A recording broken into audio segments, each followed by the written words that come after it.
Prince Harry and wife Meghan Markle have confirmed they will both be at the Invictus Games in the Netherlands this weekend. It will be the pair's first international trip together since they quit as senior royals and moved to California to carve out new lives together with their children Archie and Lilibet.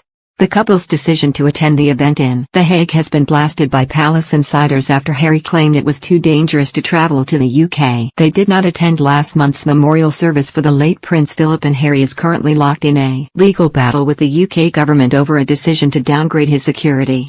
But according to royal expert and author Robert Jobson, Harry's absence from the UK but willingness to travel to The Hague has nothing to do with safety, but him feeling wanted, and he says the prince's upcoming tell-all memoir is playing a large part in this. He told the Mirror, in The Hague he will be feted. His brothers and sisters in arms, past and present, rightly praised the Afghanistan veteran for giving back to the armed forces and not forgetting them. Back in the UK, particularly with his own family, his pending book means he has not cut the same slack. His tome is likely to tackle his tricky relationship with the Duchess of Cornwall, who was confirmed as the future Queen Consort in February by our Queen and is probably the real reason he is staying away. Love the royals. Sign up for the Mirror's daily newsletter to get all the latest news on the Queen, Charles, Kate, Wills, Meghan, Harry and the rest of the firm. Click here to sign up.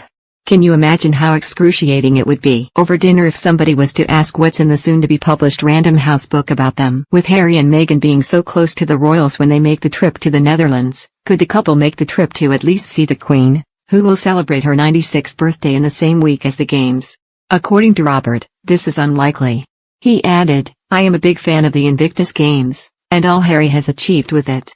I reported on it in London and Australia where it went down a storm." The international competition, taking place from April 16 to 22, inspires the rehabilitation of injured or sick military personnel and veterans from across the globe, by giving them the challenge of competing in sporting events like the Paralympics.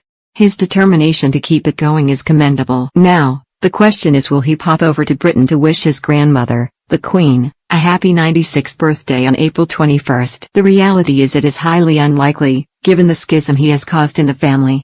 Harry also brought a legal challenge against the UK Home Office after being told he would no longer be given the same degree of personal protective security when visiting from the US, despite offering to pay for it himself.